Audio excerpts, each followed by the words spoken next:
All right, it's Monday. Can somebody call Carlos? I'm always late today. I'm on. Hi, Jessica Nicole, 209, well, 1209, child. Hey, Raindrops, it's Monday. What's up, Nate? The Prince of the Raindrops. How's it going, everybody? We got love, and Carlos must still be at Rasheeda concert. Let me tell y'all something. I literally hit up Rasheeda and Kirk. I don't care what y'all say. I want y'all to know, spoiler alert, Carlos King the First will be at the Rasheeda concert. My favorite Rasheeda songs is the Bubblegum remix. Diamond Princess is on it. It's everything, okay? Because Carlos, why you always late all the time? Because I have hype music. I play Rasheeda's album, her greatest hits. Bubblegum, Marry Me, Type of Girl, Doing It. Do it. I'm sorry, do it. There's like so much. I'm a huge Rasheeda fan. So I cannot wait to hear Rasheeda. I can wait to hear Rasheeda. I'm gonna be front row. I'm actually going to invite Claudia and Dustin to the Rasheeda concert. Because I feel like they will appreciate it. I actually should have went on TikTok. What I should have done, Raindrops, because y'all didn't tell me. I thought y'all was my executive producers too. What I should have done was call Dustin and Claudia and recorded it and invited them to run. Y'all don't tell me anything. I got to do everything on my own. Shout out to Patty LaBelle. So I'm going to do that. Nate, not too much, Nate. Not too much on my girl, Nate. Rasheeda got some hits. And if y'all really want to know Rasheeda's hits, and I'm not being funny. This is not me joking. Rasheeda has a lot of hits that I listen to, okay, on the iPod. So I'm not lying. Look, who is it? Y'all think I'll be lying? Look, this is my playlist at the gym. Just in case y'all think I'll be capping. Carlos King is a Barb. I'm also a Rasheeda stan. So look.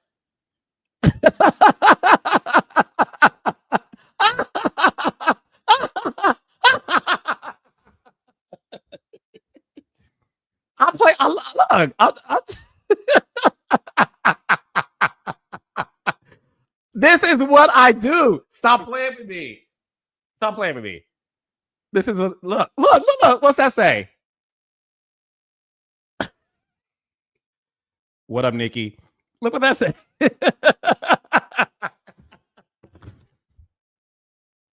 Stop playing with me. I love all the girls. And I will be attending Rasheeda's concert. Okay. So I'm going to invite Dustin and Claudia. And we're going to have a good time. Look. This is Brave C. Hold on now. Not Carlos Y. Y'all got to stop this. Listen, I'm going to say this. I'm going to bring on Claudia and Dustin. Stop disrespecting our legends. Okay? I know it's a joke that's trending on TikTok. If y'all watch my interview, y'all can't hear me? We can't hear you, Carlos. Y'all can hear me? Okay. Now Dustin's about to be laughing aloud. So, stop disrespecting the legends. Rasheeda is a legend. If you know anything about the underground rap scene, one day when I have the pleasure of interviewing Nicki Minaj, because of everybody in the world, my number one interview that I would like to have is with Nicki. And I, Carlos King, would love to ask Nicki about Rasheeda's discography because I really want to know her thoughts on it. So stop putting some mess and some stank on Rasheeda's name. Okay? I will be at the concert. I'm bringing Claudia and Dustin with me. I'm actually going to call Kirk and Rasheeda after this because I want to know if I'm able to live stream Monday Night Live live from Rasheeda's concert. And like on 106 and Park, not 106 and Park, on the BET Awards. You guys know on the BET Awards, like right before the BET Awards starts, they have the pre-show. So I'm going to pitch to Kirk and Rasheeda if Carlos King, Dustin Ross, and Claudia Jordan can host the pre-show. So all the celebrities that will be attendants from Sierra to Monica. I want to like. We get to interview them right before Rasheeda's concert. So, Raindrops, let me know if that is something. First of all, Sherwin Lewis, not too much of my girl. So, Raindrops, I am going to pitch a live Monday Night Live with Carlos, Dustin, and Claudia hosting the pre-show before the main event. Hey, Tisha, before the main event. Shout out to Tisha Scott. So we're going to interview Sierra, who will be there. We're going to interview Monica, who's going to be there. We're going to interview Shamia. Scrappy is going to be there. Crime Mob. Because I'm trying to think about all the people featured on Rasheeda's hits. But that's the plan. All right? Nate, you're messy. All right, so without I really can't wait to do this. That's a good idea. Okay, so Raindrops. I'm going to pitch that on live stream with Claudia and Dustin.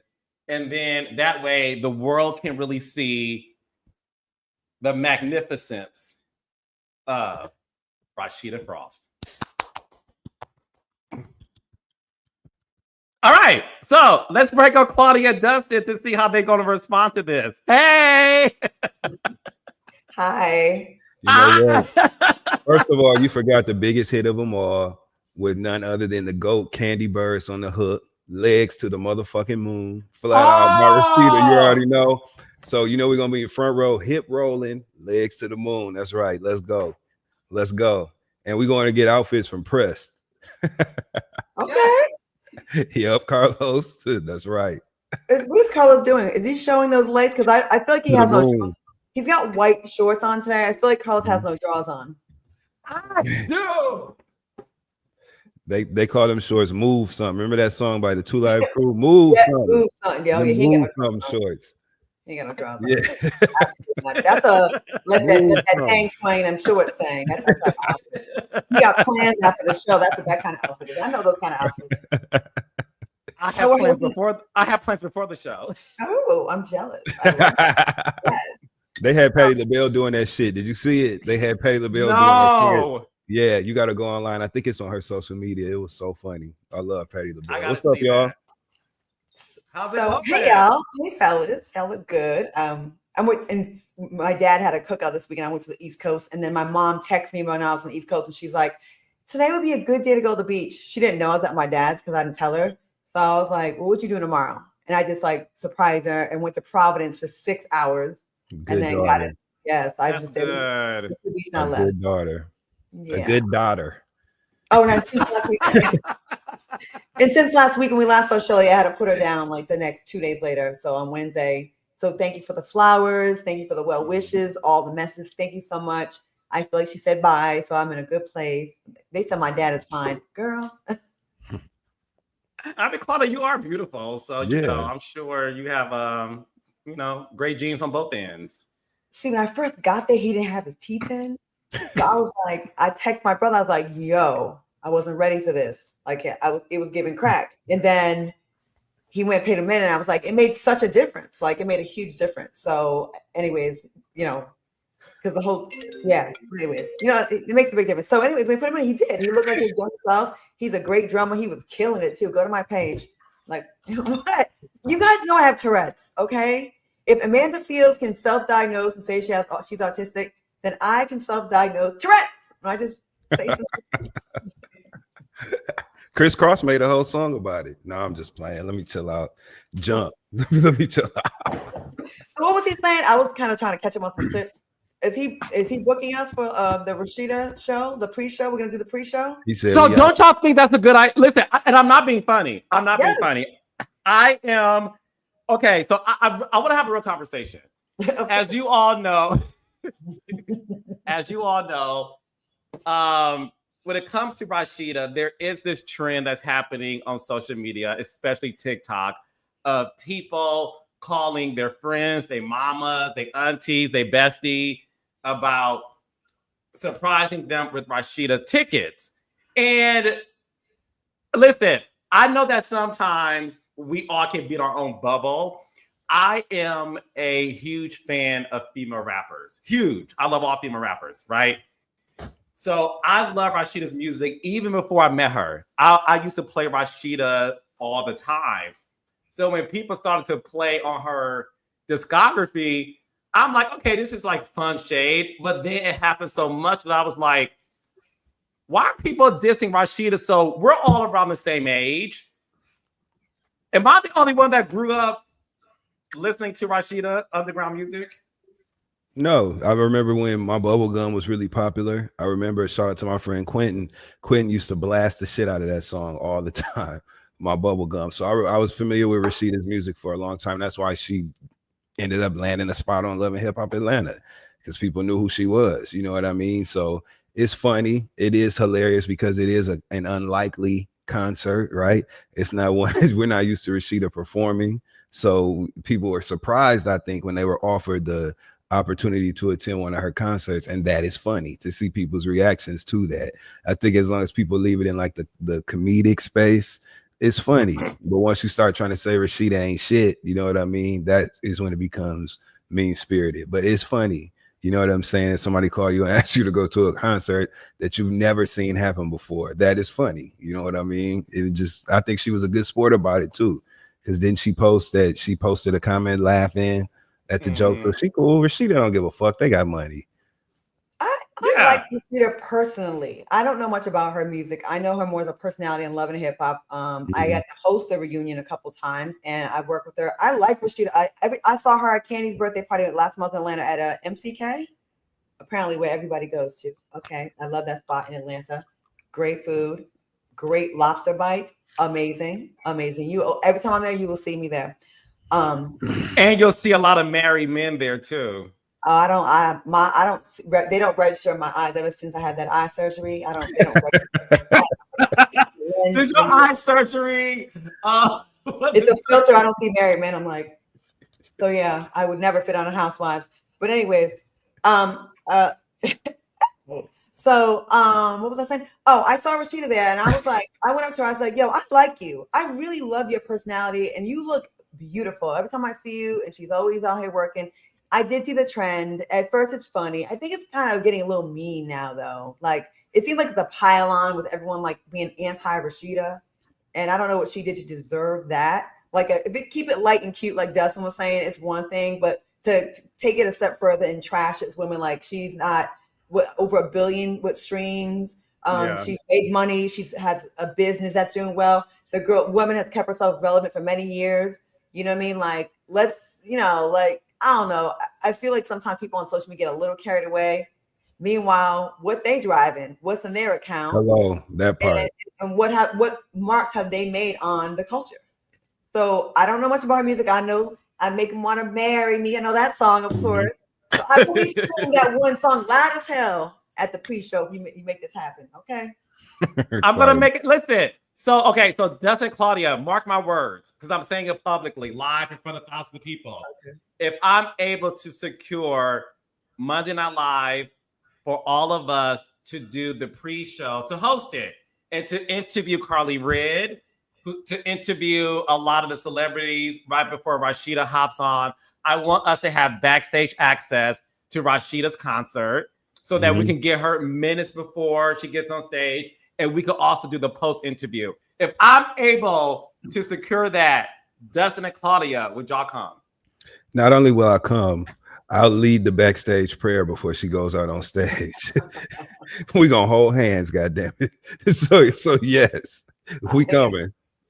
I think it'll be fun. I'll be there. Listen, I like going to Atlanta. So hour and 20-minute flight for me. Let's do it. When we try to do this. Well, when's the show? I will call Kirk myself. And listen, Raindrop, y'all think I'm being nasty and joking. I'm actually not. I'm going to call Kirk myself, and I'm going to pitch this to him. And we're going to see what happens. Because, again, I believe in giving people their flowers while they are alive. And I also believe in seizing a moment. So I want all of us to be there because I think it'll be great for the three of us to show Rasheeda some love. But I think it's such a culture shifting movement that I think is dope for the three of us to be a part of something so iconic. Hold on. Culture, you're doing too much now. I gotta stop. Culture shit. You're doing wait now. You gaslighting the audience now. I have to call you out on that. You're doing too much. It's cute. It's gonna be fun. I think she's gorgeous. There's a whole bunch of people in the comments. I don't know what you want me to read here. It's a lot of energy in the comments right now. I'm gonna leave it alone until we get more information. But culture shit, you're doing way too. You be gassing. What's your gas? No.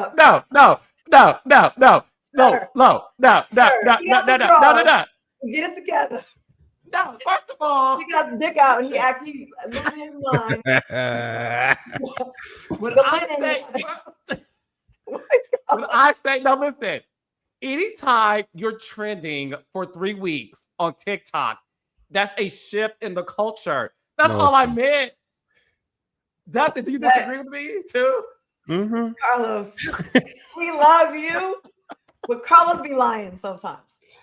Here's the thing. Here's the bridge, right? Here's the bridge. Rasheeda needs to have a concert. She needs to throw a concert right now for real. Now that people are talking about this, Rasheeda needs to start. She needs to plan a performance. I know she's on the bill for I think she's performing at One Music Fest in Atlanta. She's a part of a down south tribute performance or something at One Music Fest coming up in Atlanta. But she needs to throw a concert while the getting is good. While people are talking about this and doing all that, Rasheeda totally needs to throw a concert in Atlanta, invite some other people to perform as well. You know what I'm saying?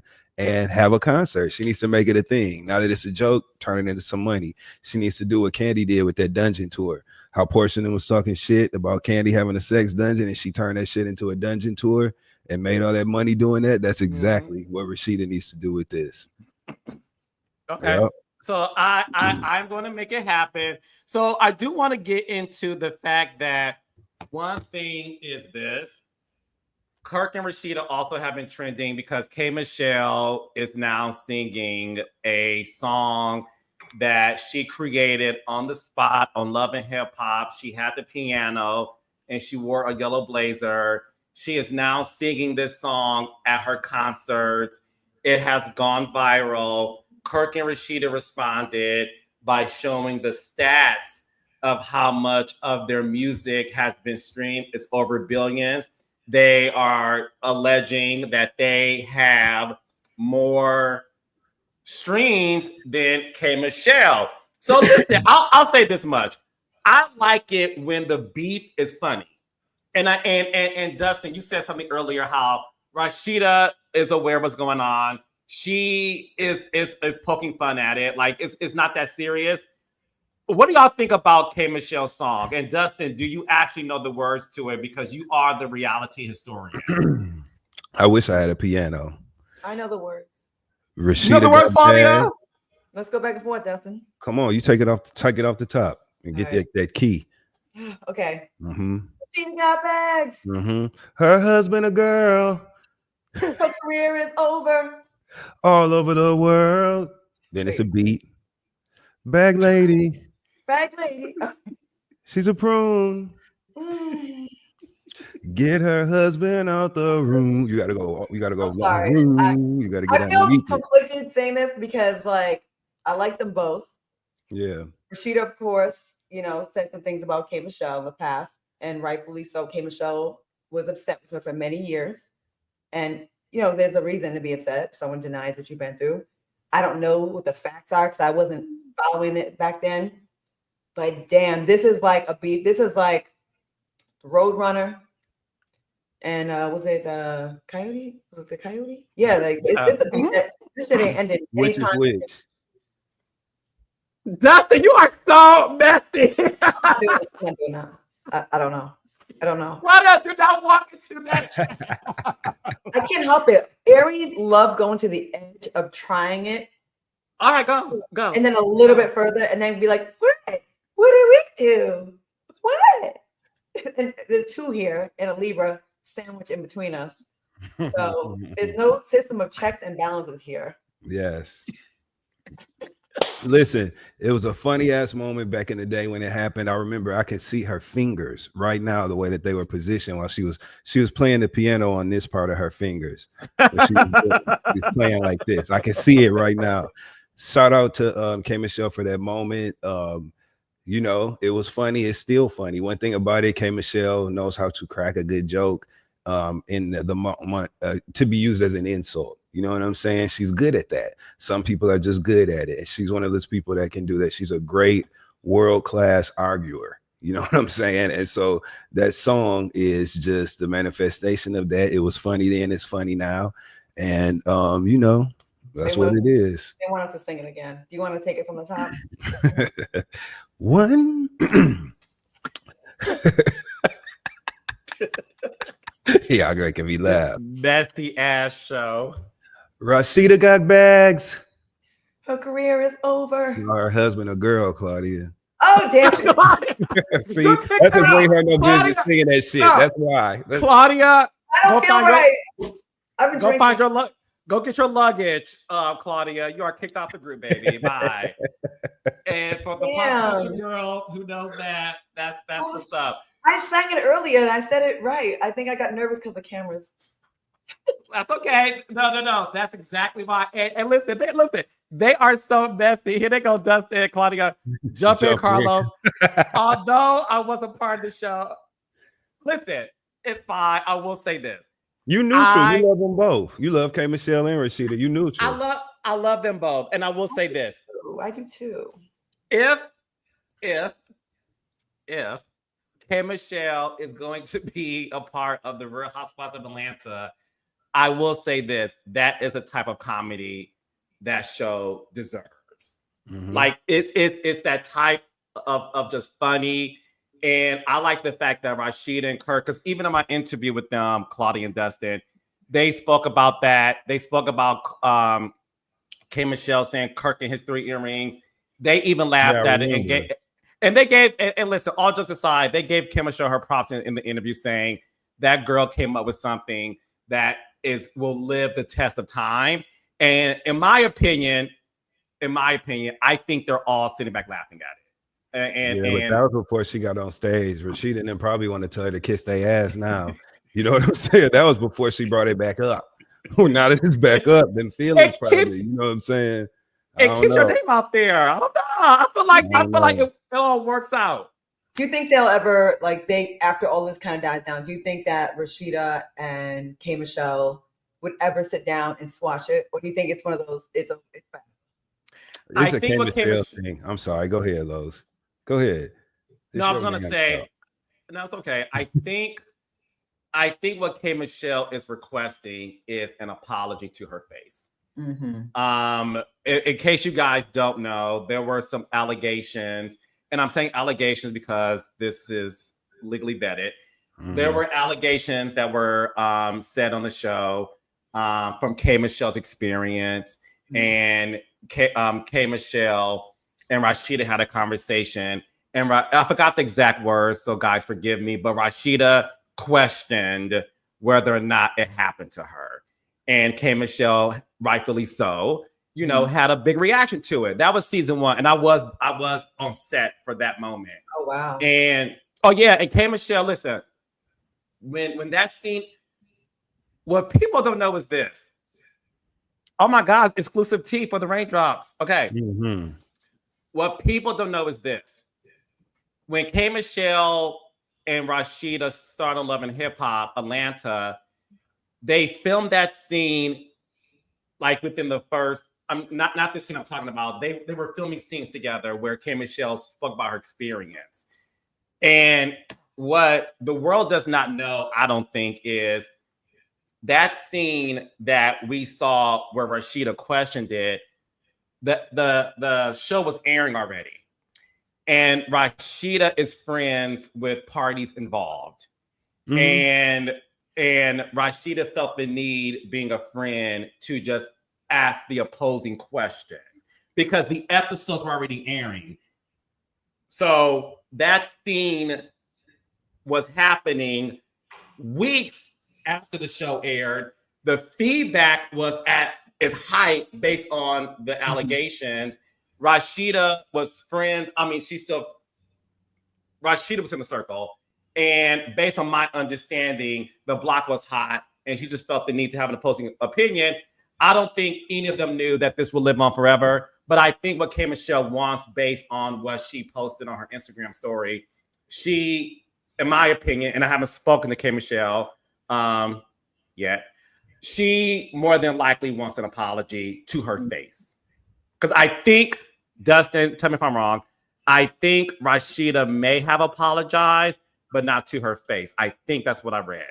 If that's I don't know. I want an apology from K. Michelle because she cussed my friend out for no reason in public years ago at the Love and Hip Hop season 2, Love and Hip Hop Atlanta season 2 premiere. She had a gripe with an organization that my friend was representing. He introduced himself as a part of that organization, and she went completely the fuck off and made personal attacks to his appearance and to him on behalf of her beef with the organization. And then as soon as the camera stopped rolling, she called him and I up to the stage and she offered apologies once the camera stopped rolling. So I want an apology to my co-host Asante on camera too. I understand how she feels. I hope she gets it. Well, damn it, I want an apology. No, I'm kidding. I don't have nothing. And based on the raindrops, again, I don't know if this is true or not. I didn't do my research based on this being a hot topic. But based on the comments, Dustin and Claudia, they are saying that Rasheeda did not apologize to K. Michelle. That she never did. Okay. So, all right. So that's that. But listen, I hope that. So I'm sorry. I have Tourette's. Remember? It's okay. Me and Amanda Seals, we have disabilities. Someone said they wanted her to apologize to Tamar. I remember they had that beef. Remember that? That'll never happen. I know, because I was out one time when I saw K. Michelle out, and that's when me and Tamar went on a good place, and she gave me an earful that night. Sorry, New York, but yeah. So there's some epic beefs there. Carlos, maybe there needs to be a show of healing where you get these two titans together, like Mimi and Jocelyn, Rasheeda, K. Michelle, Tamar, K. Michelle. I would love that. Claudia Nini. Dustin in the comments. Portia and Fallon. Portia and Fallon. You guys Phaedra and the Truth.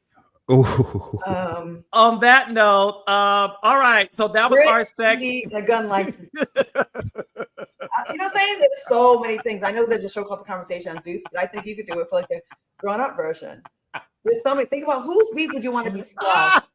That's like a never-ending beef. Who do you think? Candy and Latasha Scott. Candy and Latasha. Yeah.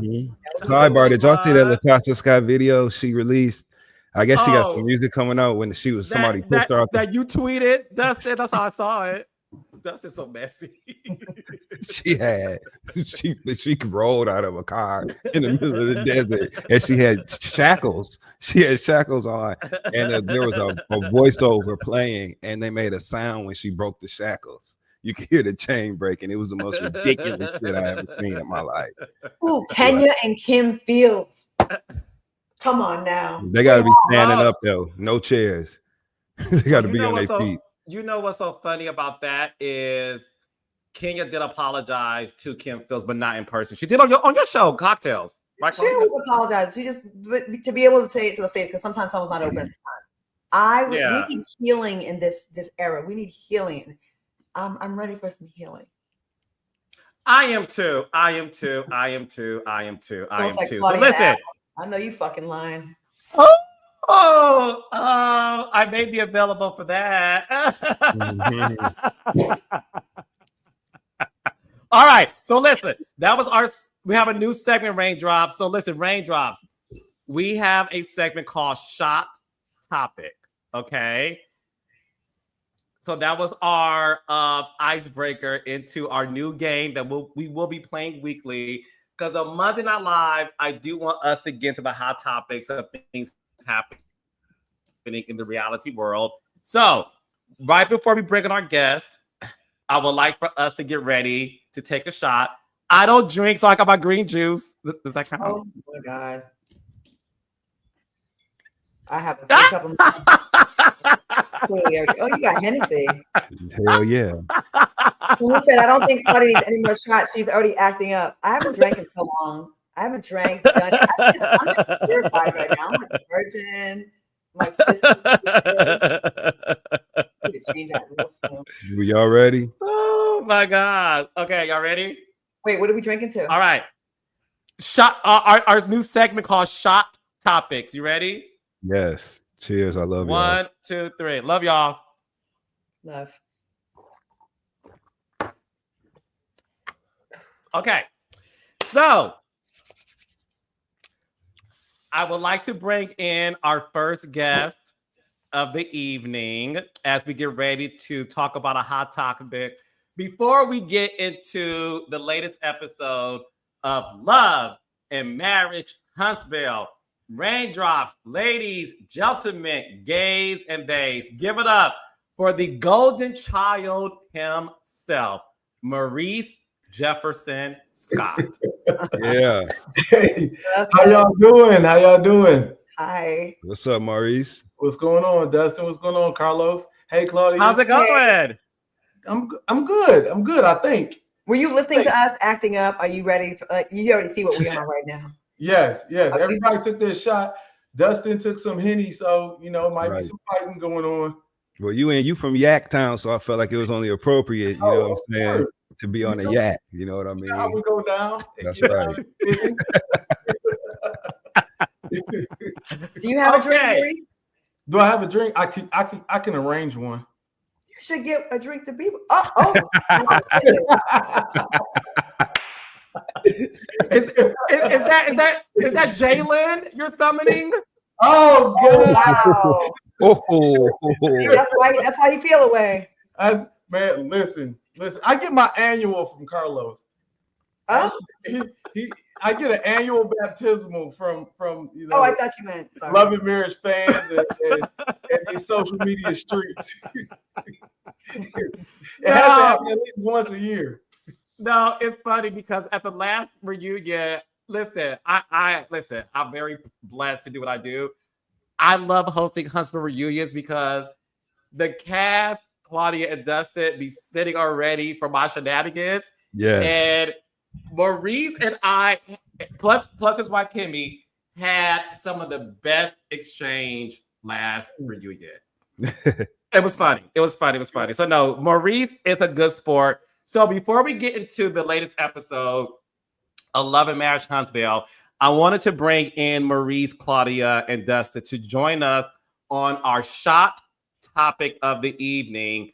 And that is from my friend Keyshia Ka'oir Davis. Mm-hmm. So Keyshia Ka'oir Davis recently, went viral because she did speak about her husband, Gucci Man, and how the only thing that Gucci Man has to worry about is taking a shower because she takes care of everything else. She buys the food, she cooks the food, she buys his clothes, she helps him with everything. And she said that she would be miserable if she did not cater to her husband in this way because she wants her husband to need her and not need another woman, another person. And that's what she finds to be the happiness in her marriage. So that's our hot topic of the evening, starting with Claudia, okay? The only female in the crew. Hey, Lokim. What are your thoughts on that, Claudia? Well, because the way he provides so much financially, where she doesn't have that stress on her. And then, of course, she returned the favor when he was in prison and flipped that money. And she showed that she's a good stewardess and guardian for his assets. She didn't go blow it on herself. I think they deserve each other. And I'm totally for this. I think though, that's the way it should be. Like he provides a soft life for her financially, so she doesn't have that burden of stress. So she can provide the vibes at home. He has no worries. She can feed him, she can cater to him. And I think most women, when properly taken care of, and that's one thing off their plate, what else are you supposed to do? You know what I mean? Like if you don't have to be out there hustling, I think that's a beautiful thing. I'm a little traditional. If you paying all the bills, your food, all that stuff, I'm doing all of that because that's kind of like what my job is now, right? Now, these 50-50 dudes, you can't be having it like that, like because you're both working and you both should be contributing to the house. But that's the benefits and what we ask for when we want a man to lead and to provide. And then we can be in our soft era and give you those things. I love it. And I think it makes her feel like that's where her value is. Any other girls want to come try to throw some ass at him, some coochie. That's cute, but he knows with her, he gets all that, a badass chick. She's beautiful and she loves and it actually really enjoys doing all that stuff. And because he takes care of her so well like that, I guarantee you their sex is still very passionate because she still respects him. Mm-hmm. So I'm with it. I love it. Okay. And also, just so I'm able to add to it, she makes her own money too. Like she has her own businesses. Not my light went out. She has her own businesses, and she is somebody that still wants to take care of her man. Dustin, what are your thoughts on that? But she doesn't have to work. She works, but she doesn't have, like, he's not like, you better put in half this mortgage. No. I don't think so. And right. So yeah. Right. Yeah, so number one, I think the most important piece here is that this is what Keyshia has said that Keyshia wants to do. This is not a request nor a requirement from Gucci Mane, nor is it a rule in their household. This is what she expressed that she wants to do, and it makes her happy and fulfilled to do so. And to that, I say kudos. Number two, we're not going to sit on this podcast and act like niggas aren't filthy. It's a pie. So you listen, you want something done right, damn it, you do it yourself. She probably don't want to smell his butt. There's a guy, what's that podcast host? It's a light-skinned nigga, Channing. I can't remember his name, but he literally was saying how he don't, talking about. He was saying how he don't wash his ass, and he looks like he don't wash his ass. And Keyshia probably don't want to deal with none of that shit. So she ain't seeing no doo-doo stains in no underwear. She's lifting up balls, getting back there, making sure everything is clean. So they probably do have a great sex life. And I admire that. So I think Keyshia Ka'oir, you got it figured out, and it looked like it's working for her. So there you have it. I don't know. Who Dustin is talking about, Claudia, just so we're all aware. He's talking about Channing Crowder, and the podcast is called The Pivot. Yeah. Oh, I remember. Yeah. You could be a pivot. What you mean you got your grown self on that podcast, Mike, and says you don't wash your ass? I was so disgusted by that. And Keyshia Ka'oir probably was too. And she said, not in my house. Okay. Shame. She got that rag and got up in there. Okay. So that I ain't mad at her. Go ahead, Keyshia. The Henny has entered the chat. So, Maurice, as the only married person on this chat, I would love to get your thoughts on what Keyshia Ka'oir said. She said, just to refresh your memory, Maurice, that, listen, she's a working woman. She makes her own money. She earns the bacon too. However, she did say she would be miserable if she wasn't able to cater and take care of her husband because she loves to do it. She said she only wants him to worry about getting in the shower, and she takes care of the rest. As a married man, is that something that, all married men want at the end of the day? I think all married men want a partner, and how that, comes about and how that looks is different for each person. However, the Bible does talk about a Proverbs 31 woman, and it seems like that's what she's doing. She can make the bread. She can go and get her own, and she takes care of home. So I think Gucci and if you look at Gucci now looks different than Gucci did before. Okay? He's a whole different dude right now. And I think that, that connection and that trust and the fact that he has the right partner on his team, that can make you look different too. Yeah, and Claudia, I would love to get your thoughts. But before I do, for the raindrops for Dustin as well, I would like for you guys to know that the Proverbs 31 woman is described in a poetic depiction as a virtuous woman not a literal historical figure. She is presented as an ideal embodying qualities like diligence, wisdom, generosity, and devotion to God, particularly within the context of her home and her community. Claudia, Oh, is there the question? are you a Proverbs 31 woman? Yeah, sure.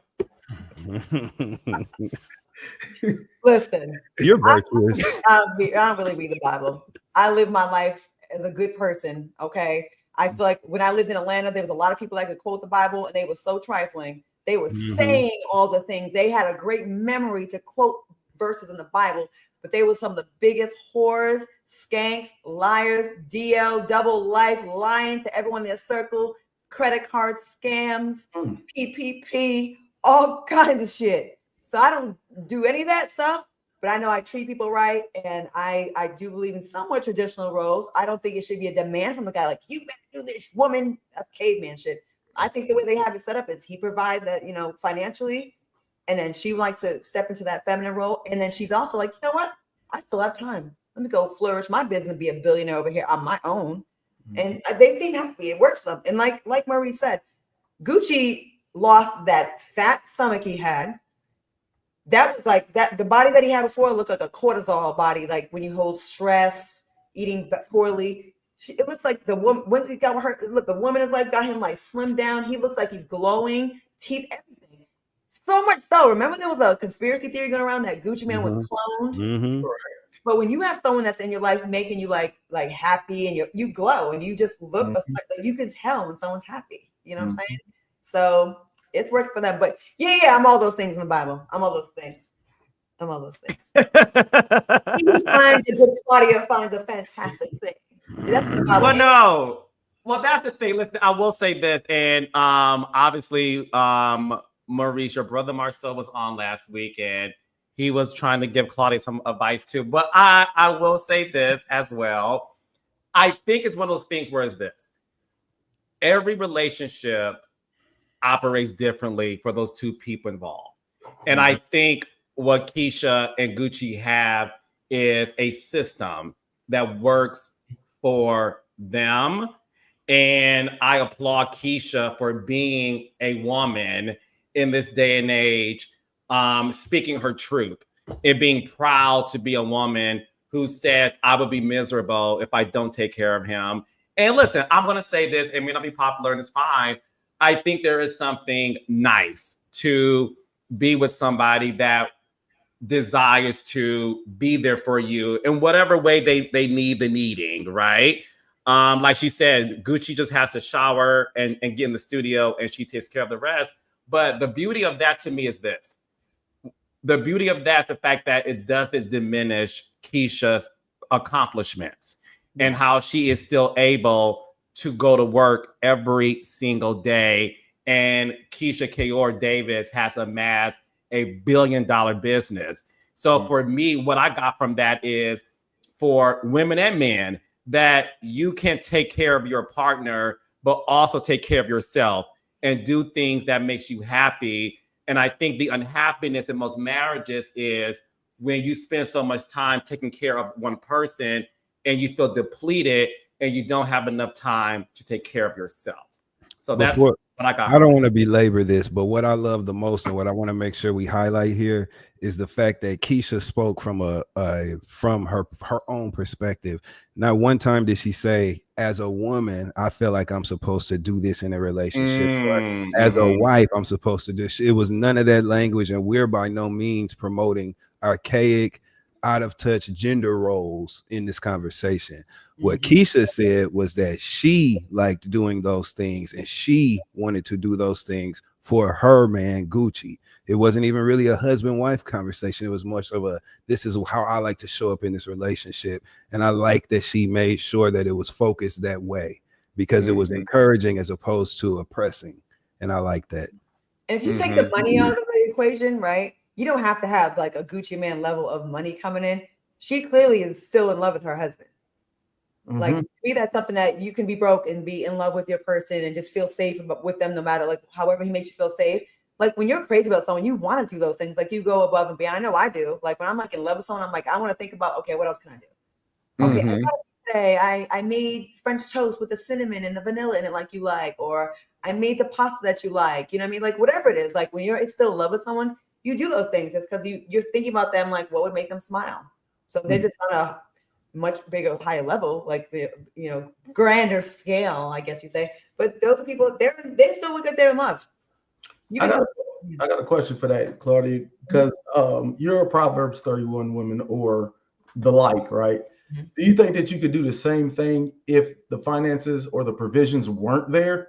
Like if Gucci didn't have those provisions, do you think that she could do the same thing? Or she would do the same thing? I don't know her to say, but I do think that, of course, I think that sometimes the greater like population of women gets a little misrepresented because of social media. We see the worst of the worst a lot of times, people that just focus on bags and material things. But I know a lot of women in my real life that they make more money than their men, and they spoil them men. They love them men because their men provide them something that makes them feel secure and feels good and feel safe in other ways. When I was with KJ and we were together for 4 years, and he's still a best friend to this day. We didn't get married, but like I made way more money than him. But that man made me feel so safe and taken care of. Like he has my back even to this day. Like if I'm out of town, like I might show up to my house and he's mowing the lawn. Now, a rich guy wouldn't do that. Like they would just go get someone to do that. I appreciate that. So it depends. Like you can make your woman feel safe without enormous amounts of money, by just showing up for her where she feels like you got my back, like, and you're listening to me. So yeah, I don't know her, but I think there's a lot of women that the answer would be yes. But we got to stop like believing everything we see on social media and reality shows, because I don't really think that's so much more. I don't think that's as close to reality as I think. Yeah, Maurice, has Kimmy ever bathed you? Yes, she has, but those were for intimate moments, not for like Dustin said earlier, to make sure that my drawers are good. Right. Is that hard? Wait, purposes. is that a hard thing for men to keep? Like, is that Not hard for me. It's not hard at all. It's not hard at all. It's not hard, and it shouldn't be hard for boys. It shouldn't be hard for nobody. It should be hard. That's not a hard thing. You learn that early. You turn the brown parts white. Yeah, I would think that would know. Oh my God, they're saying that Cage is a cock blocker. Yes, we know he is. I know. I haven't seen cock in a long time. I know he is. Trust me, I know he's a professional cock blocker. Like trust me, I know. Sorry, I'm looking at the comments. I know. Don't worry, he ain't gonna block cock for much longer because I'm ready. It's been too long. Okay. Get a cock. Go there, the light, Caroline. So the thing is this. I do want to get into this season of Love and Marriage Huntsville. So, Maurice, the biggest storyline that we're seeing thus far has a lot to do with you and your stepson, Jalen. Okay? It has caused a stir on social media. It has caused a stir in the commentary where your wife's son, Jalen, and you and Kimmy just recently celebrated, is it 7 years of marriage? We'll be celebrating 7 years on the 25th. Okay. Happy anniversary. Okay. Thank you. And it's all been on Love and Marriage. Wow. Yep. Yes, they got married season 1 of the show. I mean, 7 years on TV in the public eye is like 14 years, I think. Oh, easy. Maybe. I mean, I think it's easier for us because we were a little more mature when we got married, so we kind of knew who we were. Now, mind you, having a lot of feedback about your marriage, that can also present some new challenges. Mm-hmm. But I think that as that old saying that reality television breaks up your marriage, I don't believe that. I think it's the individuals that are in the marriage. Are you guys gonna make it, or if you guys are not? If there's some cracks, people can find a way, or they can find a way in if you present a crack.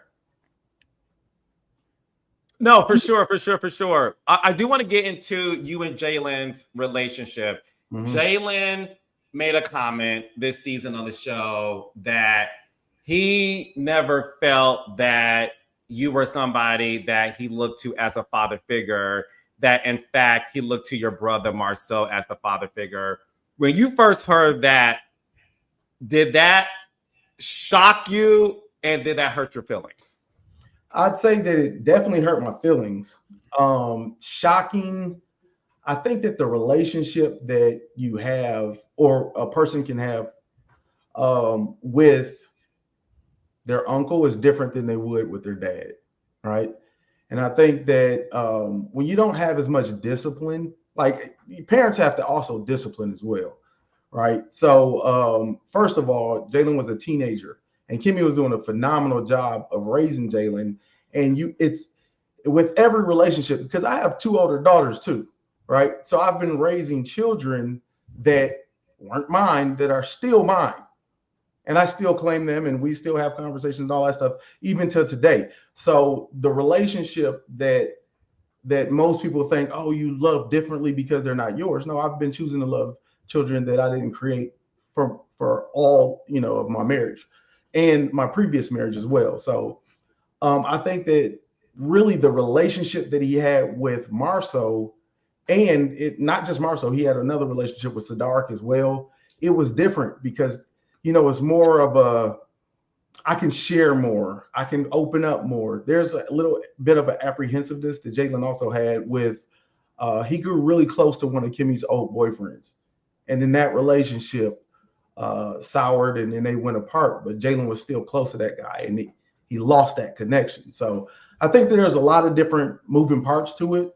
And I really wish that I would have done better, seeing that, because, at the end of the day, I look at him like my son. Did that make you feel jealous at all? Like when you said about your brother?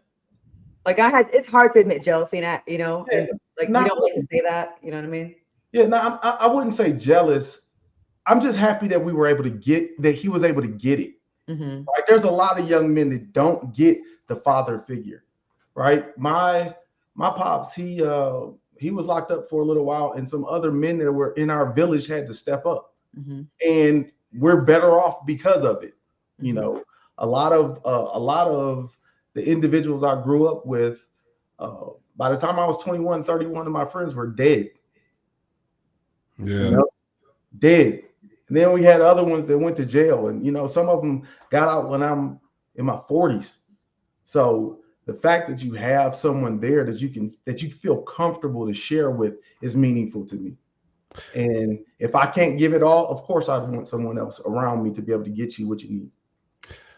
Maurice, what do you have to say to the people who, because again, you've been clear even tonight, you said plainly that you see Jalen as your son and that you love him. You love Jalen, right? Mm-hmm. There's some viewers who have decided that there's an emotional piece that you don't see when you're in a confrontational conversation with someone that you care about. This is family shit we talking about, so it's deeply personal. You know what I mean?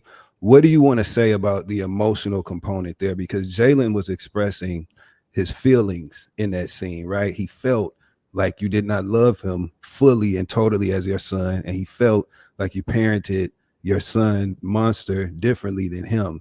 And you cited examples of things that you had done for him. You brought up, material things and other things to try to sort of illustrate, right, that you do make an effort and you do feel that way about him. But we didn't see you necessarily speak to the emotional piece. What do you have to say about how Jalen feels, and what do you want him to know about how you feel about him? Okay. There's 2 parts to that, Dustin. Mm-hmm. First part is, and some of this is going to come out in the new season. Okay. I looked at life completely different than most people did, right? I completely eliminated a lot of the emotional aspect to life, right? Most of my life has been just, is this logical? Does this make sense? If it doesn't make sense, then I don't kind of understand how it works and how you think like that. Like for me, one of the greatest things I even told Carlos when we first got on the show is, man, the comment section. Like some of this stuff is like, I can't believe y'all think like this. Some of it's comedy. Some of it's like, where the hell did y'all get this stuff from? One sentence leads to a whole, you can write a book off of just one sentence. Yeah, that's true. Right? So it's amazing to see all of these different aspects, but some of that stuff comes from an emotional standpoint and an emotional place where that individual is from. So when Jalen said that he didn't feel like Monster, I'm looking at him like Monster, only you're older, right? So I treat Monster differently as he gets older than he does when he's younger. You know what I mean? And part of it is I grew up in a big family, right? And the older siblings, they have more responsibilities because the younger siblings naturally look up to them. More so than the parents. They have more influence over their younger siblings than the parents do. So it's like, if I can get you on my side, then, you know, it makes it easier for the younger guy. So what do you have to say, Maurice, about how Jalen feels about the emotion? Because I get, trust me, I get the influence on removing that from the way that you view the world. But we saw a scene where your son, Jalen, was saying to you, hey, I don't feel like you love me as much as my brother, who is your biological son. What do you want Jalen to know without having to explain why you arrived at those feelings or what your makeup is per se, but just strictly focusing on the emotional piece? What is there anything that you want to say about that scene or about how you feel about Jalen, or what you want him to know about how you feel about him? Yeah, I absolutely adore Jalen, just like him. If I would have made him and I would have had the pleasure of raising him from a boy all the way into a man, I love him just like that. Okay? And I dropped the ball. Like there's a significant piece to this puzzle that's missing, and that is mental health. Right? The whole idea of living until I'm in my late 40s, going through the world, navigating without the whole emotional aspect. That's the motivation oftentimes of why people do what they do. And I'm divorced from that, not really, not really understanding the feeling aspect of it. So I'm looking at the situation like I'm here, right? But going through therapy, this is just something I just want to put out there in the atmosphere. We need to have emotional and intellectual conversations as Black men, and to widely accept mental health like we do physical health. Absolutely, I agree. It should be readily available. Like they should have mental gyms just like they have, physical gyms. That's called the strip club. Nah. It's called that's it. It's called Black. Black. That's right. Maurice, do you think, because it sounds to me like you're very logical, and like I'm looking at the comments and they're saying he doesn't emote, he doesn't show emotion. And listen, everyone's not mushy. Like I don't show up for people like that. It's very hard for some people, depending on how you were raised. Like me and my mom, we've never said I love you, but we do things in our actions. Like if you ever said your mom doesn't love you, I'm like, you out of your goddamn mind. She is, because she does this, she does that, she does this, right? Do you feel that maybe you're being misunderstood, or do you struggle with showing emotion, or do you see them with the comments? Have you heard that before? They're actually calling it like it is. I'm learning emotion. I'm actually learning this. This is something that's new to me. Learning emotion? Absolutely. This is a whole different world. Like I don't, as a matter of fact, I don't know any Black men that's in my circle that just sits around and talks about how they feel. Are you like that with your wife as well? Or is it just is it hard for you with her as well? Because that could be something that's across the board, or is it just like with children? It's in general. Like me and my wife, we've been going to therapy. And it's been eye-opening, like legitimately eye-opening. I look at the world now with color in it. Like, it used to be black and white, no shades of gray. It's like right and wrong. Like at the end of the day, it was hard for me in law school. Like I had to actually make it logical. Like, so for example, I'll give you a perfect example of this. A 5-4 decision means that one person makes the law of the land, right?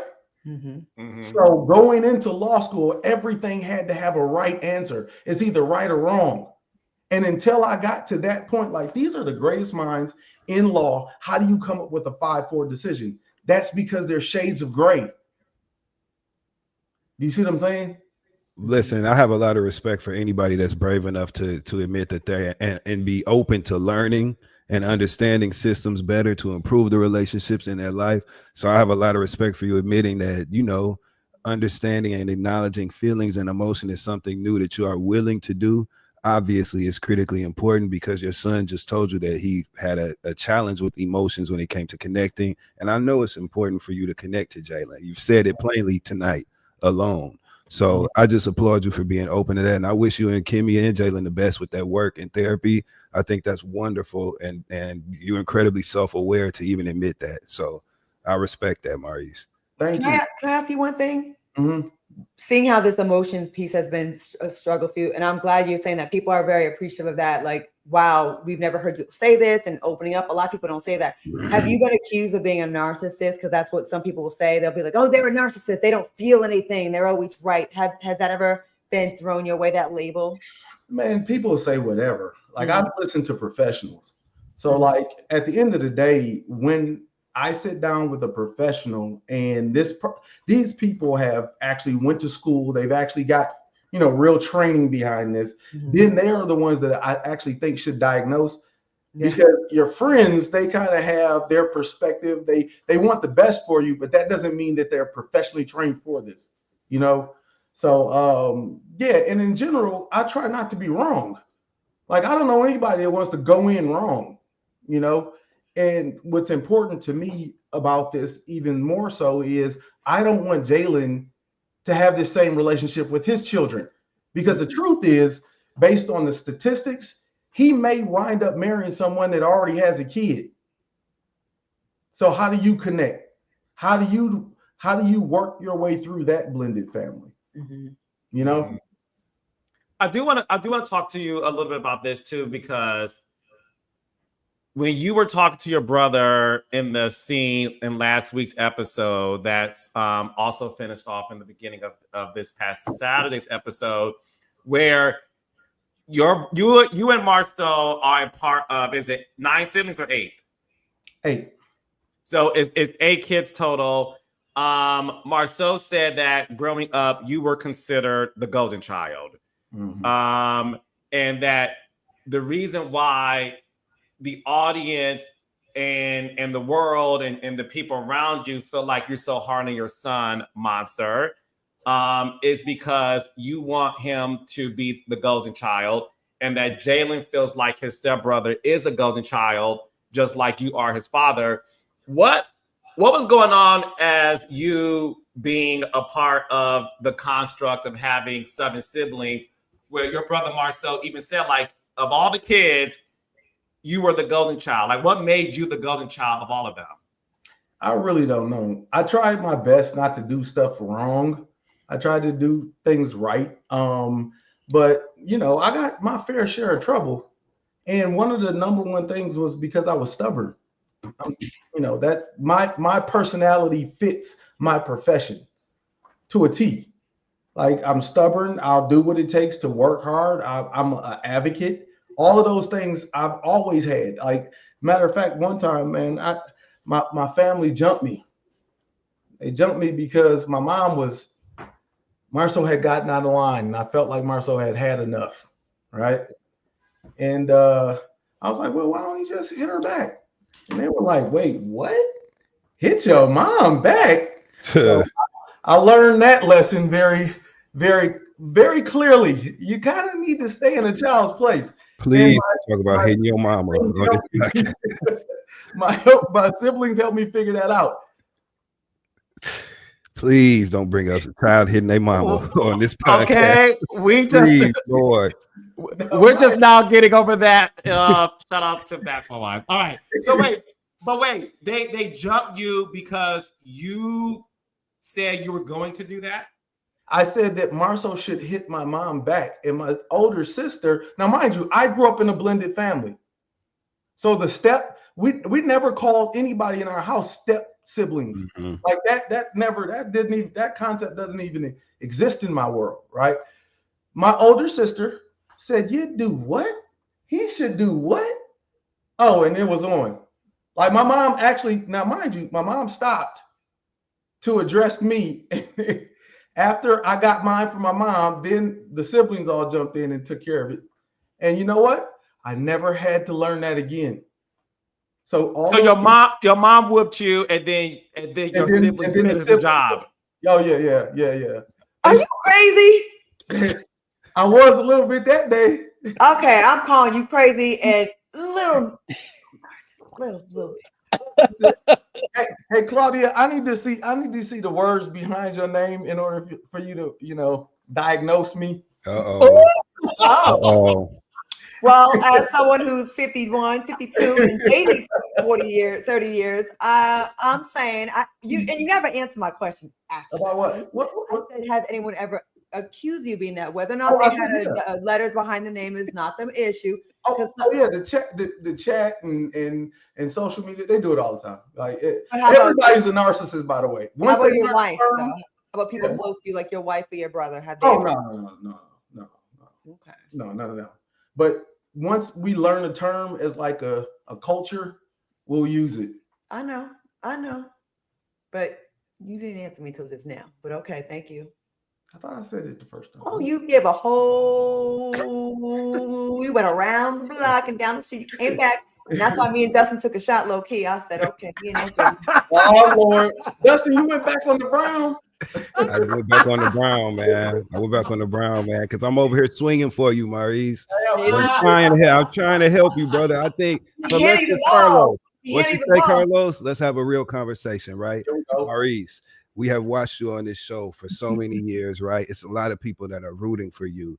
We all remember the conversations that were very controversial that you bravely showed between you and Kimmy when she was going through her diagnosis and her treatment, and her sex drive had been affected, and y'all had a very honest conversation about that on camera, and you experienced people misunderstanding your intentions and painting you as a person who didn't give a damn about a familial connection or caring how a person was made to feel, right? So now here we are again, where we're in an opportunity. You have an opportunity to show people how you care about these people in your life, and this is again deeply personal. So ain't nobody trying to step on your toes or disrespect these real issues that you all are sharing.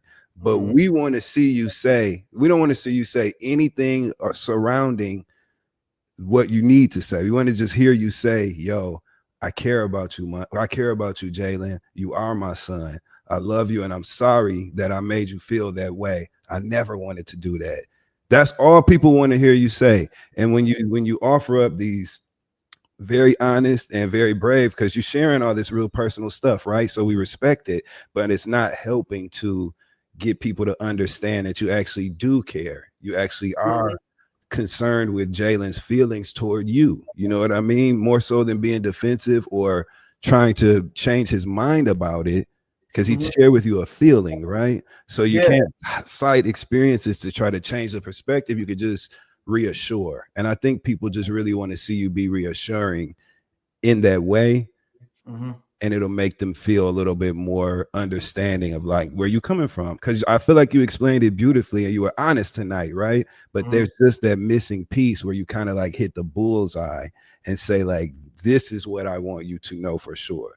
Now, why I feel like this or what happened or what else could be, how it could be different. This is how I feel. And I want you to know. I think that's what people wanted to see.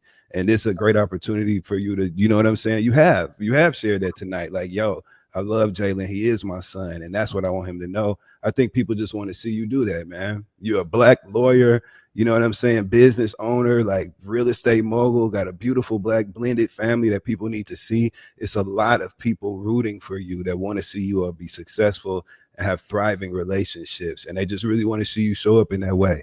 I think it's really that simple, bro. You know what, Dustin? I'll tell you, I take that, wholeheartedly. Yeah. Because ultimately, I'm crossing that bridge. Yeah. Right? I'm coming from a place to where I know that there's the feeling side of life, and I'm trying to get there. You can say it so much better than I do because you've already been experiencing that for so long, right? And I'm trying to get there. I'm also saying, okay, that's not what I meant. That's not how I see it.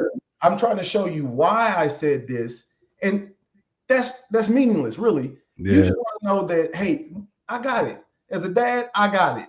You know what, son? I love you. I should have never dropped the ball. I should have been better. But I'm going to be as best I can from here forward. That's it right there, bro. That's it, man. I think that's like the best thing you said tonight with what you're saying. And I understand a person that feels I'm constantly being misunderstood. So you want to explain your stance. No, I didn't mean it like that. No, I didn't mean to make it. No, I didn't do that. And then I get that. And then the balance of, do you want to be right or do you want to be happy? And sometimes as the adult or the older person, we have to like sometimes suck it up sometimes and understand that everyone's not going to understand how we think and we process things. And that sucks, right? Because especially you're doing it in front of an audience and you have all these people chiming in. I say, screw what the comment is saying, right? It's between how your son and your wife feel. At the end of the day. If they're lacking, it's about how they feel. Screw what we saying. We're going to do commentary regardless. And so in the comments, right? But like, I think you are going in the right direction because you did say tonight, which I've never heard someone say, I was black and white before, and now I see that is a major first step. And if you just keep leaning into that light, that's major. It's so hard for people to change. It's so easy for us to sit back and say, well, why can't you just do it the way I would do it? Right. The fact that you are going in that direction and just lean more towards that. And I think you'll be fine. Like acknowledging it is the hardest part. And like seeing it from someone else's perspective is so hard. But it sounds like tonight you're saying you have. And I want to be better. I don't want to be, the Maurice that's right and lose his family and lose his children, all the rest of that stuff, because this principle that I think that works, right, should have worked or whatever. It doesn't matter. If your kids don't love you, right, you could give them the world and they don't even like you. Yeah. So the thing is, do you have the connection with your children? This is my lineage, right? What am I doing all this stuff for if they're not the ones that connect with me and see, all the best that I want for them in the world? Outside of that, man, just to keep the same perspective that I've had, there's no growth there. Yeah, no, that's good. And listen, I'm happy you were able to really listen to Claudia and Destin about that too, because I think they helped you sort of like drive home your point. One thing I do want to ask you too is, in that scene between you and your brother, it ended with you calling your brother Marcel a liar and pretty much saying that he lies all the time. What did you mean by that? Because the world had a reaction to it and your own brother Marcel said that did piss him off. I did that to piss Marcel off because I knew that it would. I did that because he was trying to intentionally piss me off. And the thing is, Marcel, siblings know what you can say and how to say it to piss you off. It's one thing, to say, hey, Maurice, you know what? Let's sit down and have a conversation with Jalen or whatever. And then Marcel brings up, hey, but you're the golden child. And this, I'm like, man, come on. That's the stuff that you used to say when we were kids. You don't have to bring that up to try to make this point. At the end of the day, the most important thing is, how does Jalen feel? Yes. Right?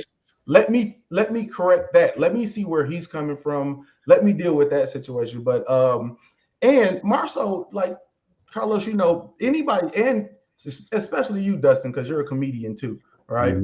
Y'all know how to pour sauce on some stuff. Right? Y'all know how to go ahead and add a little flair to it. Marcel adds flair. Whether it's for a reaction or whether it's to make a joke, but he knows what gets people going. That's the thing about comedians. They know how people think, so they know how to get a reaction out of people. Did you think he brought up that golden child thing because it's a relatable position? He feels like, well, I feel kind of like how Jalen feels seeing a fellow golden child. Do you think he made it? I thought maybe he was doing that, not jabbing you. Did you feel like he was jabbing you? I think Marcel is jabbing me, and I also think that Marcel knows what's going to get a reaction. And it did. What we did see in the premiere episode. Am I having feedback? Yeah. You sound fine to me. Okay. All right. I'll keep it going. So one of the things that occurred in the premiere episode was the topic of conversation with Martell doing an interview that he felt was a response to what Tisha said about him on Monday Night Live. And we're going to see what happens in that conversation in 2 weeks when Maurice sits down with Martell to talk to him about that interview. What I do want to ask you before we see that episode in 2 weeks, I do want to ask you, how did you feel knowing that somebody who you considered a friend did an interview in response to what Keyshia was saying, but that your name was brought up in that interview, with you being accused of doing things per the interview? Yeah, I didn't. First of all, I didn't like it. Right. I don't like the mess. Like, I understand a little light shade. I understand the back and forth, but we don't have to go scorch earth. I think we should be above that. Right. There's no need for us to dress up in suits and talk about business and edutainment and then, do dumb shit like that. So, yeah, I think that was offensive. But I also understand that Martell's been battling with his back to the wall for 7 years, 6 years, 7 years, right?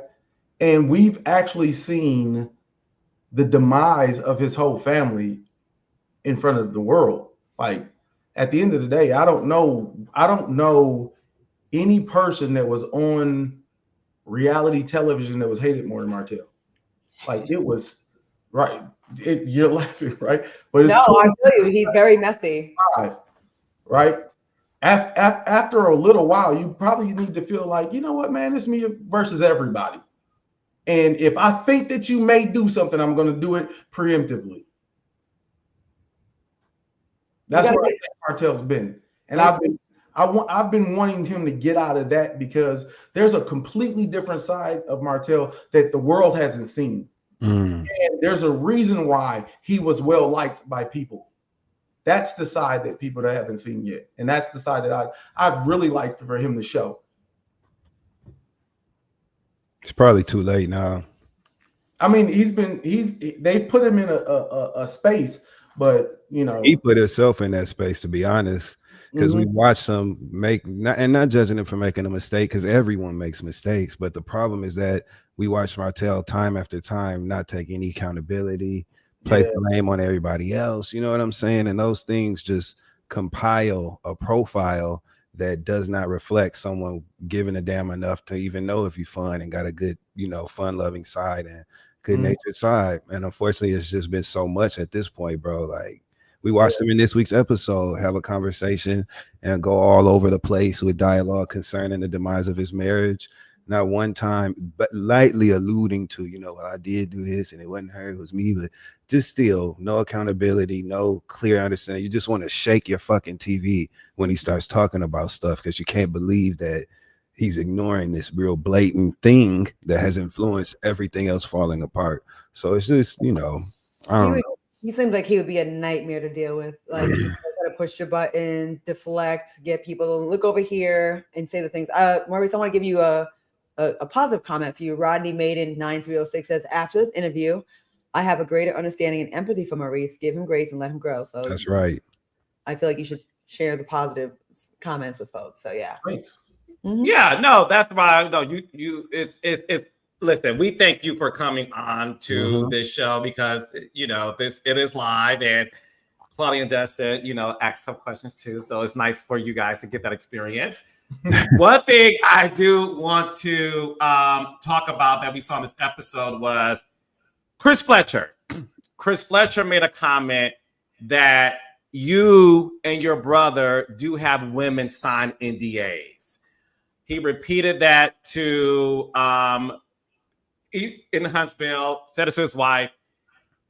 Keyshia and your wife Kimmy confronts Miss Nell about it, and then Keyshia and her Hennessy that she got from Dustin's bar started to check everybody about it in this past week's episode.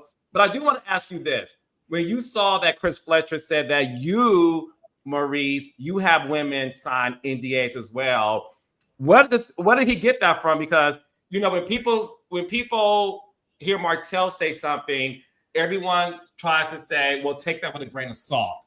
So with Chris Fletcher, that people do see as sort of like the godfather of Huntsville, a lot of people don't see Chris Fletcher to be a liar.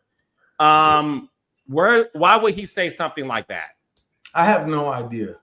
And that's kind of why I really felt like I had some smoke for Chris, because it's like, bro, where is this stuff coming from? And then this is the unfair part, right? The unfair part is I'd rather you make a criticism about me personally that my wife doesn't have to defend. Mm-hmm. It doesn't impact my wife, right? If you're gonna, if you have something that you have negative to say about me or whatever, I can handle, extreme levels of criticism, right? But at the end of the day, it's like, man, where did this come from? We've never really hung out really like that. So I don't even know where you're getting this information from, so much so to put it out there like this is something that I do. And then he lied about it when y'all asked him about it. When Marcel asked him about it, he straight up lied. Well, he said, no, I ain't say that, but he did. Yeah, and for the record, right? And for the record, he said it sounds like something y'all would do, right? Yeah, I'm saying, but even if where would you get that from? Like, if it sounds like something that I would do, where would you get it from? Like, what's your basis on that? Martell, you think Martell said that? Seems like he's a little bit of a hater with you guys. At times. So, he seems like he's the messiest one on there that likes to gossip and shit and run his mouth. I'm just saying. There's a fair share of gossip from all of the men. Hold up, Carlos. Is he going to be on the show next week? I'm going to have to call in after that. That's why I'm running from it. Bring him on. I don't care. No, but the comments are saying they're throwing his name out there. Mm-hmm. And some of the messy things. Martell calls your wife a side chick and calls you a cheat. Damn, and y'all so cool. He's saying all these things about y'all. Yeah, this is the thing, Martell. You can tell Martell is about to lie. Normally, he'll just like clear his throat before he does it. Like there's certain mannerisms that you can't get away from that people tend to do. Like some people scratch their neck, other people clear their throat, other people, look away. Yeah, What does he do before he lies? Typically clears his throat. Oh, so he'll be so I heard you make women I was faithful.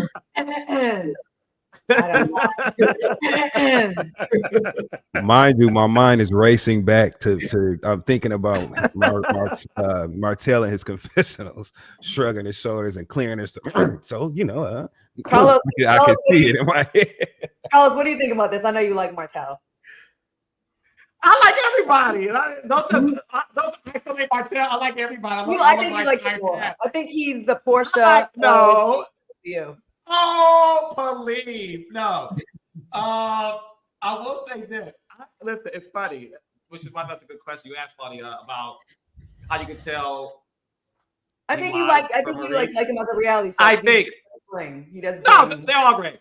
No, the thing is this. What's funny is I'm like Dustin. I never even. I don't know. I've never heard Martell clear his throat, but again, I'm not in Huntsville. But that's why I'm laughing because I'm laughing because I'm like Dustin. I'm trying to like rewind and roll the tape of those things, but I don't have a moment to say, watch this. This is what is going on. That's hilarious, Maurice. That's funny. I could be wrong though. I could be wrong. We need one of the raindrops to put a compilation video together of all the time and then saying something. Yeah. We need to have that when he does do the show. We need a Martell clearing his throat super cut. That's what we need. But I want to ask a raindrop. So raindrops, does Martell clear his throat before he starts to say anything? Let me know, raindrops, because again, they're historians like Dustin. Before he lies. Is that what he does? That's what we're looking for. Before that nigga lies, does he do that? Magnolia Bell says, in the words of Carlos King, I love all the girls. Y'all are so shady tonight. I love it though. I love it. We need another drink on this one. Come on. Come on, Claudia. I really don't know. I love all the girls. Carlos, get that green shit you was drinking. Get you some. Green bullshit. Clear your throat, Carlos. Clear your throat. Claudia. Oh, I'm sorry. Okay, wait. The comments are saying he surely does. He does. Wait. Mrs. Jones says, wipes his nose and mouth. Y'all are hilarious. And he looked down. He looked down too. He always started looking down at his right shoe or left. Just look down. Well, you know, every time I can see it, Maurice. I'm so glad you said that. And he gets a little smirk, like that little. That's what a lot of men do. They smirk. Like when they know they're about to try it. They go. Mm-hmm. It gets a little like. This is about to be an Easter egg hunt. Oh my God. No, they're cooking. Somebody, Mrs. Kofi said, can't forget things of that nature. Oh, absolutely. That? Where's that to down to the ground? He's always saying it. You know, things He that pauses and stutters. Yep. Damn, Martell, defend yourself. Maurice, you got to take that to the reunion this year. You got to take that to the reunion. Let me clear my throat. That's what to walk out to this year. Let me clear myself. That's right. That's your theme music. Y'all are hilarious. Okay, so Maurice, thank you for stepping into Mother Night Live. What I will say is this: you guys this season will see. I think I told. Did I tell you this? I may have told this Kimmy. I told Kimmy because we did press a few weeks ago. There's a scene between Kimmy and Maurice that happens this season that shook me to my core. Okay, Mimi. Yes. Love and Hip Hop Atlanta.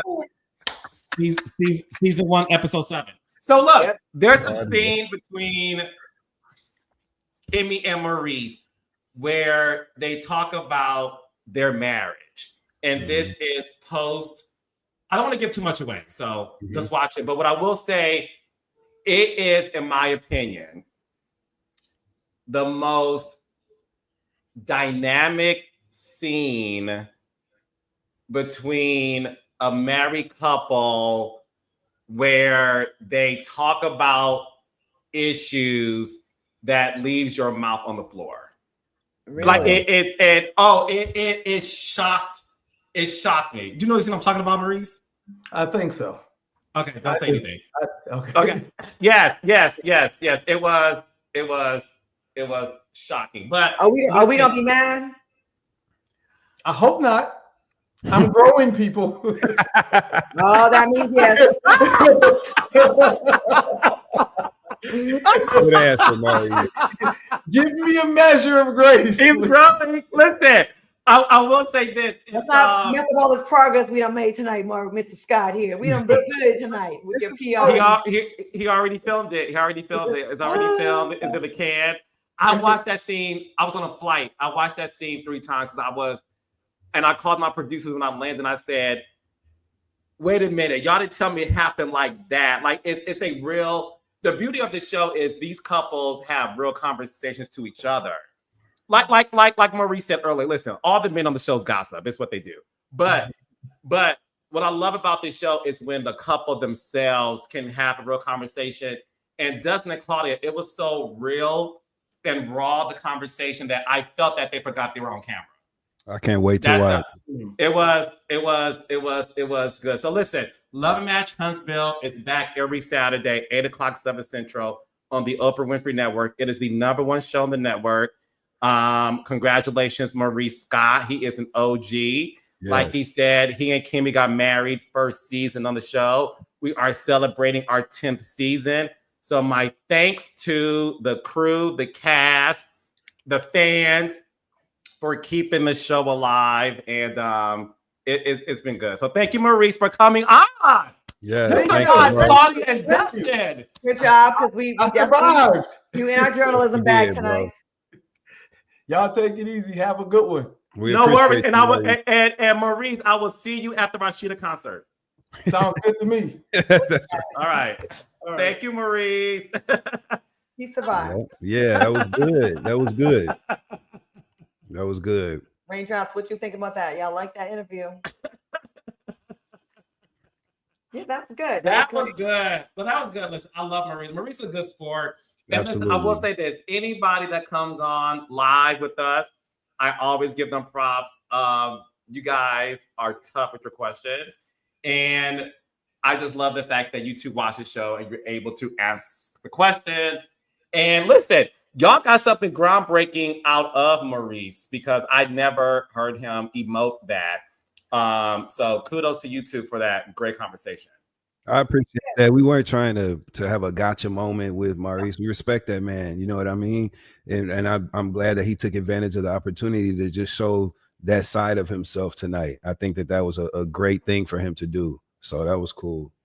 And we weren't going to let him get away with like, I think you're wasting time doing an interview if you're just going to give a pageant answer where you just give something that satisfies, like people that aren't really paying attention. We're cerebral people. We think that the fans clearly clock everything, and it would have done him a disservice to just give us a bullshit answer. So I'm glad that he was willing to take the question, not get offended. He never got in his emotions.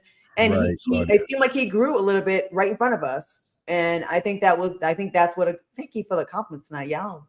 Thank you. Yes. Thank you. Fine. Okay. Mind you, we was just kicking it. You know what I'm saying? We was just having a conversation. Around the house, you guys. That's what's up. Probably go ahead, I just want to make one note, right? Because this was funny to me in this week's episode. Nell Fletcher cannot stand Letitia Scott, and I'm gonna tell you how I know, because every time she mentioned her, she said her full name. Did you peep that? She was talking to Trisha, and Letitia Scott told me, and then when she was being her confession, Letitia Scott said, I asked Letitia Scott, and Letitia Scott. Every single time she said her full name, I was like, yo, that's how you know you can't stand somebody, when you say their whole name every time you mention them. They was getting a little crunk in the little rodeo thing, little cowboy thing. I was they like, sure were. Letitia said, I love Crunk-tisha. Yes. Am I the only one that loves crunk or drunk or liquor courage? I don't know what it is, but I thought Tisha, I like seeing Tisha, stand in the fullness of her spot. Yes. And I think she looked good. Her hair was so pretty in that scene when her and Marceau and Kimmy and Maurice were sitting down talking about Jalen, and Letitia had that long, wavy, like full hair. She looked so good with that. Like it was good to see. So yes, I enjoyed this episode, and Letitia Scott had me entertained the whole time. Yes, it was good. It was good. It was good. It was good. All right, I'm about to read the super chats really fast before I let you guys go. Thank you, Andringo. We got that real DYL. We know she's your friend, Carlos, but please. We're talking about Martell. Oh, Claudia. No, they're talking about Rasheeda. No. Let us know. Shady. Martell or shady. We got at Claudia. Not too much. The goat medal shade. Claudia is a mess. Claudia.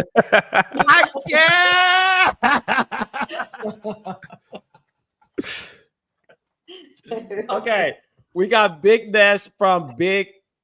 Oh, hold on. From the Big D. Okay. We like the Big D. Is the D for Dustin? Okay, so we got the comment, Rasheeda and Kirk rubbed the fans the wrong way, and they never got back in good graces with the fans. Love you guys. Okay. We got Leah MC12U. I hope K Michelle coming on RHOA is false. Not me clearing my throat. Oh,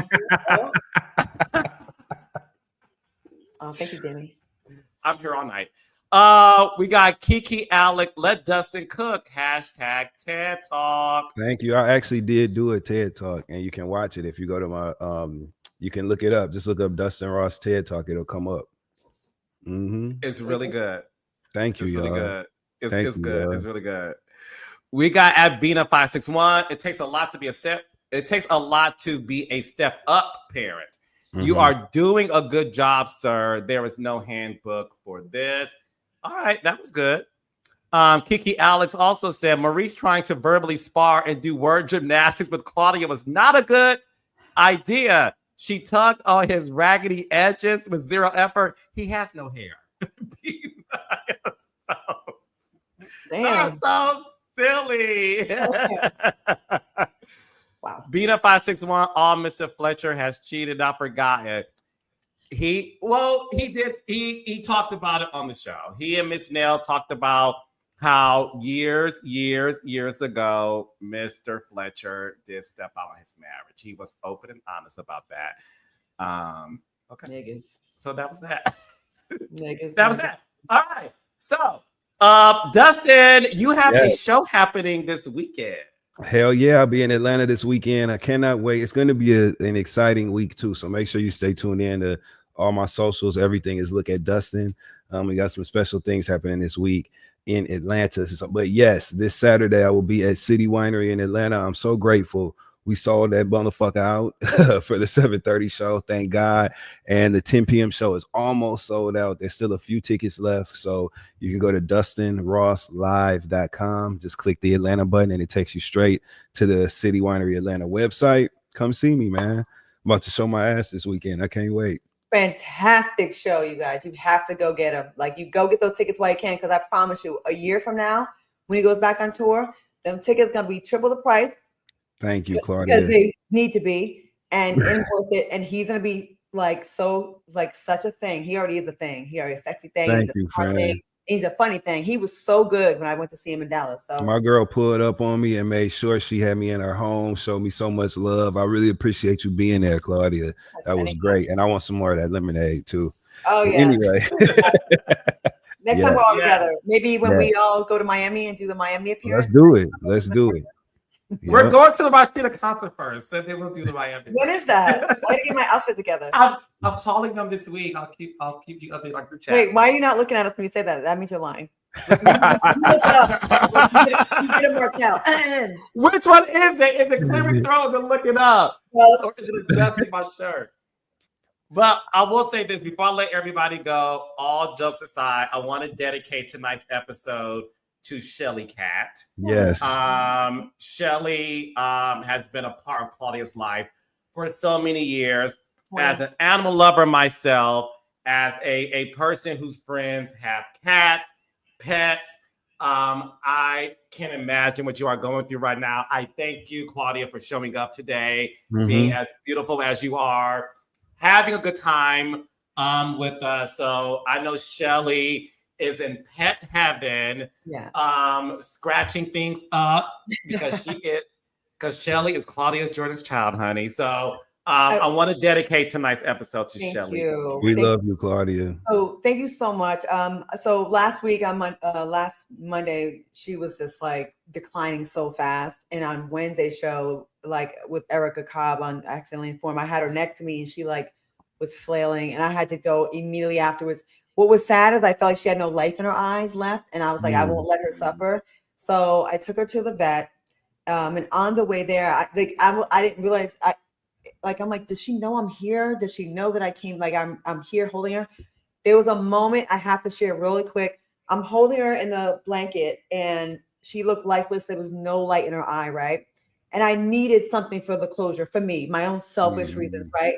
And there was a moment where she got the light back in her eyes for like a second. And she looked at me and she put her paw up to my face. And she was trying to meow. She was like, ew. And to me, it was her saying bye. And I felt love. And it was like, it was my closure I needed. And then she did it one more time before they put her to sleep. And I, of course, was crying. But I do feel like we got to say goodbye, and she's looking for so many memories, like all my relationships, my moves. She was on Atlanta Housewives. She used to always jump on the screen for, TGIF. So thank you so much for that. And I love her. She's a great cat. Real quick, I will be in Detroit on Saturday. I have a movie premiere for another movie. I'm the lead in. I mean, damn it, every scene. It's called The Handyman. Great film. My friend Angela Dunlap produced it, directed it. Don Benjamin from Chicago Inc., Kamal, awesome actors. I'm in a love triangle. I have sex scenes and there's a twist. Congratulations. Thank you. We have our big premiere on Saturday in Detroit. Pull up. I'll put the information on my page. And Accidentally Informed on Wednesday. And tomorrow I'll be in Houston working on a movie. And then in LA on the 13th or something like that on another movie with Chris Stokes. So busy week. Yes. And love to see it. We all work and we booked. But Carlos, we're not too booked to make this a syndicated show and to do everything and to go to the Rasheeda concert. We have time for that. I really want a table and a coffee mug and some cards, Carlos. I don't know why this is not. We need to be picking out the shit for the set at this point. You know what I'm saying? Let's get let's get the deals done. Let's go. Let's go ahead and get it. Yeah. Tracy Edmonds has a great in there, and I'm sure you do too. But if not, we can bring her in. Yeah, I have a show on Netflix called Styling Hollywood. Thank you. Oh, so okay.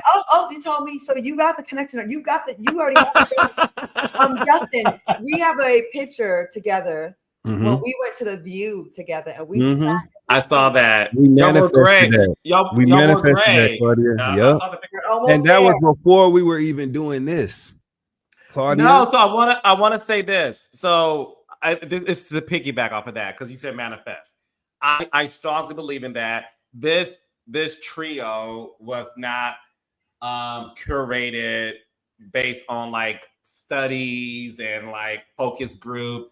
It was literally like me calling my friends saying, "You want to do this with me?" You know? And the fact that you two made yourself available means the world to me. I want to take this to the two of you, to myself, and to the Raindrops. Y'all know I'm big on manifestation. So you guys have until tomorrow, the 12th. This was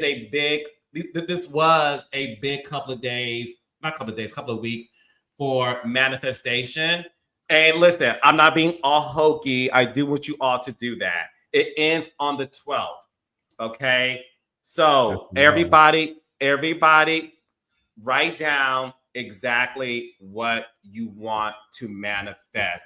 And make sure for those who don't understand manifestation, you have to start with you already are in it. So write things like I am, for example, I'll give an example. I am so happy to be at the pre-show at Rasheeda's concert with Dustin and Claudia. You know what I mean? Like, you have to say I am. And I mean it. So make sure I'm being serious now. You have to start with I am, right? So Raindrops, seriously, I want all of us to win. And this, and last but not least, the beautiful thing about the three of us is they know that I feel this way, and I know that they feel this way about me. We all want each other to win. Yeah, and I don't ever want any of you guys, Raindrops, to subscribe to the notion of lack.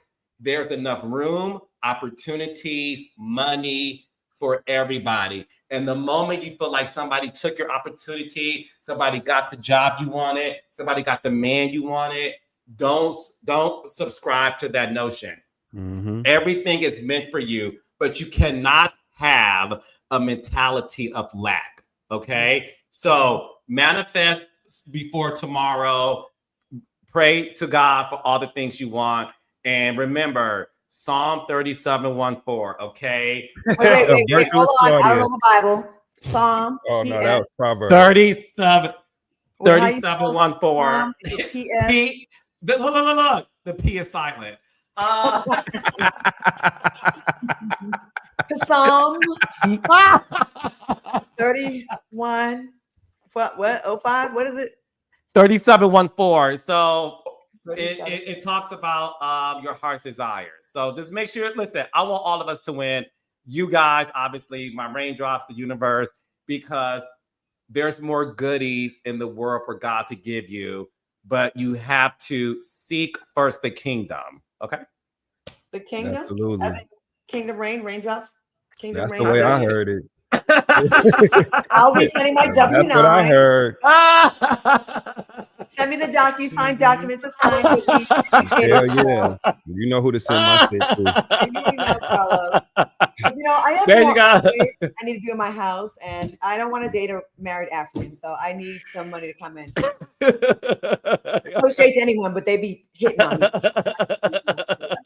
But look, for everybody who thinks I'm a mean person. See? Wait, what? Carlos is not mean at all. Someone said you're mean. They said I saw Carlos in the Louis Vuitton cafe yesterday in New York City. He seemed very friendly, treated the staff wonderfully. Nice to meet you. So Jason Cruz, next time, say hi to me. You can come up and say hello. All right. Now you tell people my business. All right. I love you guys so much. And I'll see y'all soon. Bye. Love y'all. Bye. Bye, Ranger.